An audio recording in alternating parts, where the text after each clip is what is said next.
Apa itu semiotika? Semiotika adalah ilmu yang mempelajari tanda dan makna. Dalam semiotika, setiap tanda memiliki penanda, yaitu sebagai bentuknya, dan petanda sebagai maknanya.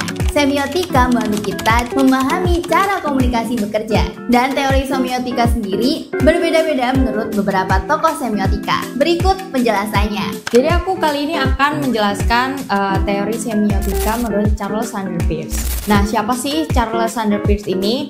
Jadi Charles Sanders Peirce ini adalah seorang ilmuwan, matematikawan, dan logikawan sekaligus filsuf Amerika yang sering disebut sebagai Bapak Pragmatisme. Nah, untuk pengertian teori semiotikanya, yaitu menurut Charles, semiotika adalah ilmu yang mempelajari tanda-tanda dan proses komunikasi melalui tanda-tanda tersebut.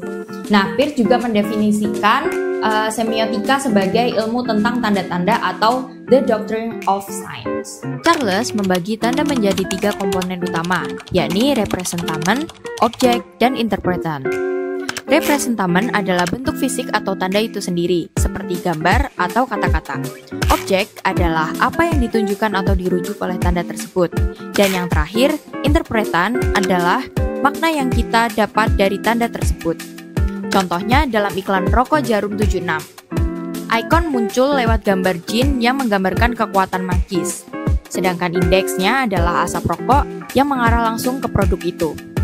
Dan yang terakhir adalah simbolnya, yaitu seperti tulisan kasus korupsi menunjukkan makna sosial yang lebih dalam. Interaksi antara ketiga elemen ini menghasilkan proses pemaknaan yang disebut semiosis, di mana tanda-tanda terus menciptakan makna baru. Proses ini terus berlanjut menghubungkan satu makna dengan makna lainnya. Dengan teori semiotika Peirce, kita bisa lebih paham bagaimana tanda-tanda membentuk makna dalam kehidupan sehari-hari, dari iklan hingga budaya populer. Selanjutnya ada Ferdinand de Saussure.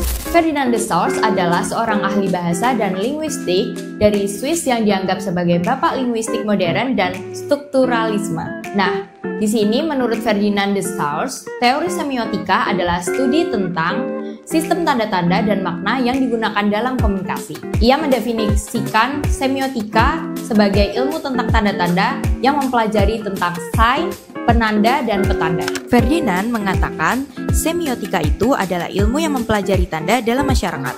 Setiap tanda menurutnya terdiri dari 2 elemen penting, yaitu signifier atau penanda yang berupa bentuk fisik seperti kata-kata atau gambar. Dan yang kedua adalah signified, yaitu makna atau konsep yang ada di pikiran kita saat melihat tanda itu. Contohnya dalam iklan biskuit Kongguan, gambar biskuit adalah penanda, sedangkan makna yang muncul seperti kebersamaan saat lebaran adalah petanda. Saussure atau Ferdinand juga mengenalkan konsep-konsep penting seperti sinkronik, yaitu menganalisis bahasa di satu waktu, sedangkan diakronik melihat perubahan bahasa dari waktu ke waktu. Serta language dan parole adalah perbedaan antara sistem bahasa umum dan bahasa yang digunakan individu. Melalui teori ini, kita bisa memahami bagaimana makna itu terbentuk, bukan hanya dari kata-kata, tapi juga dari budaya dan norma sosial yang ada. Jadi, dengan semiotika, kita bisa lebih paham bagaimana tanda dan bahasa bekerja dalam kehidupan kita sehari-hari. Oke, aku lanjut aja untuk menjelaskan linguistik struktural Roman Jakobson. Nah, Roman Jakobson ini sendiri adalah ahli bahasa dan sastra Rusia, dan dia ini adalah pelanjut gitu untuk ahli-ahli yang lain. Nah, terus untuk semiotika menurut Roman sendiri adalah makna terletak adalah penanda signifier dan bukan penanda signified. Terus konsep yang dipakai itu konsep fonem, itu bunyi unit terkecil dalam bahasa yang dapat membedakan makna dalam suatu kata. Roman Jakobson sendiri menggunakan konsep fonem untuk menganalisis aspek-aspek linguistik dalam karya sastra, seperti penggunaan pola bunyi, rima, dan ritme. Selain itu, teori strukturalisme yang dikembangkan oleh Jakobson juga memberikan landasan analisis yang kuat dalam membahas karya sastra. Dan model fungsi bahasa Jakobson membagikan 6 elemen atau faktor komunikasi yang diperlukan agar komunikasi dapat terjadi.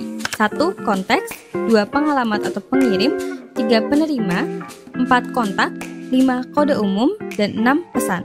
Fungsi-fungsi tersebut adalah sebagai berikut secara berurutan: 1. Referensial, 2. Emotif, 3. Konatif, 4. Fatis, 5. Metalingual, 6. Puitis.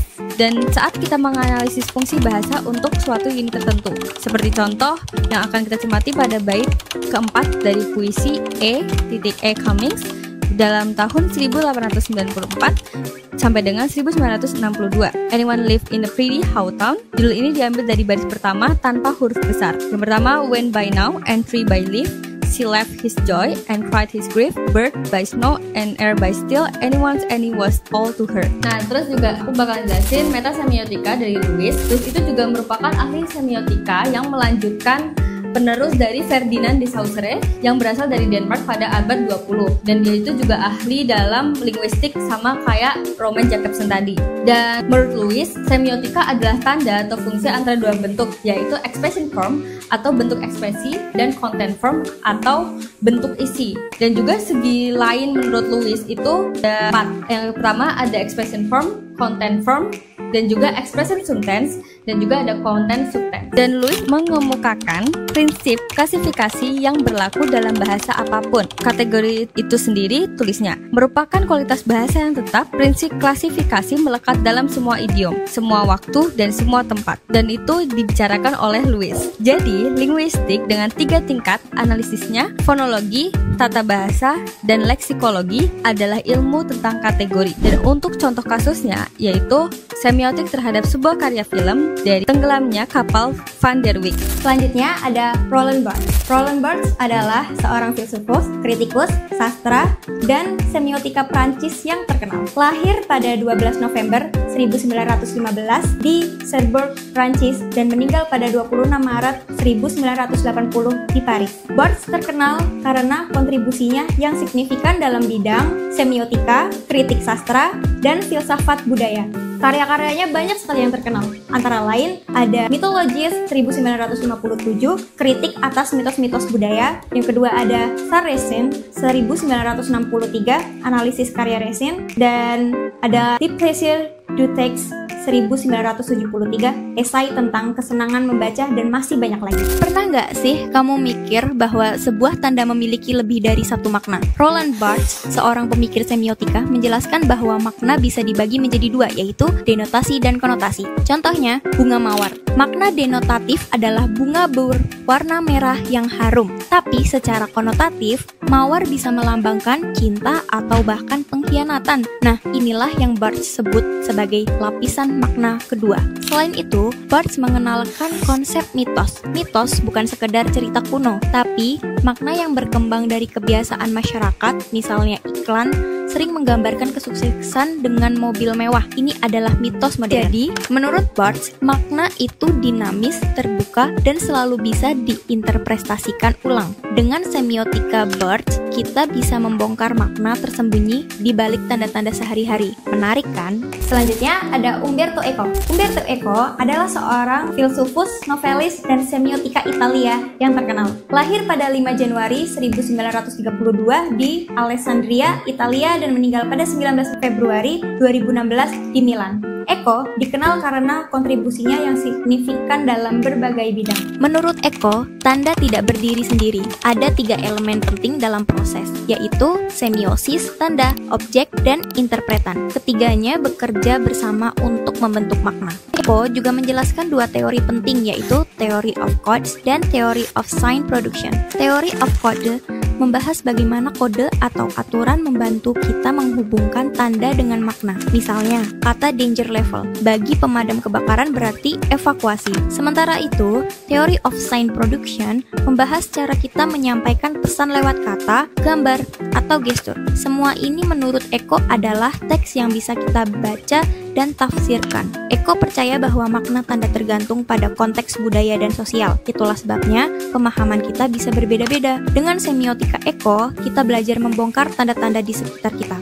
Selamat menjelajahi dunia tanda. Teori yang ketujuh ada dari Jacques Derrida. Jacques Derrida adalah seorang filsuf asal Prancis yang mengembangkan teori deskonstruksi. Derrida percaya bahwa teks bisa mengandung makna yang berbeda bergantung pada masing-masing konteksnya. Ia menantang cara tradisional kita memahami teks dengan mengajak kita untuk tidak terburu-buru dalam menyimpulkan makna. Contohnya, kata merah bisa berarti cinta, berani, atau bahkan simbol partai politik, tergantung pada konteksnya. Menurut Derrida, ini semua karena tanda seperti kata atau simbol selalu berubah maknanya. Dekonstruksi adalah cara untuk menggali makna-makna tersembunyi ini. Derrida juga mengkritik filosofi barat yang berpikir dalam dikotomi biner, seperti baik dan buruk, benar dan salah. Ia mengatakan kita harus menerima kenyataan bahwa makna itu relatif dan berbeda-beda. Dengan dekonstruksi, kita dapat membuka peluang untuk memahami dunia yang lebih terbuka, menghargai polaritas, dan menghormati keberagaman dalam setiap teks. Coba deh lain kali kalau kalian lihat teks, coba kalian pikirin apakah makna yang tersembunyi dari teks tersebut. Itulah kekuatan dari teori dekonstruksi Derrida. Julia Kristeva mengembangkan konsep semiotika sebagai bagian integral dari teorinya tentang bahasa dan makna dalam konteks sastra dan budaya. Konsep semiotika ini merupakan salah satu pilar utama dalam pemikiran Kristeva dan menjadi kunci untuk memahami dimensi emosional, irasional, dan nonverbal dari bahasa yang seringkali terabaikan dalam teori sastra tradisional.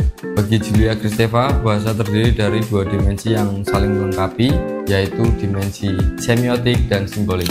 Kemudian ada teori semiotika dari John Fiske.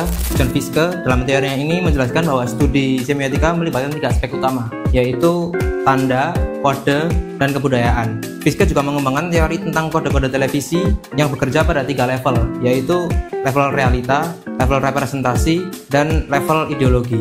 Tanda adalah konstruksi manusia yang dipahami dalam konteks penggunaannya oleh individu atau kelompok tertentu.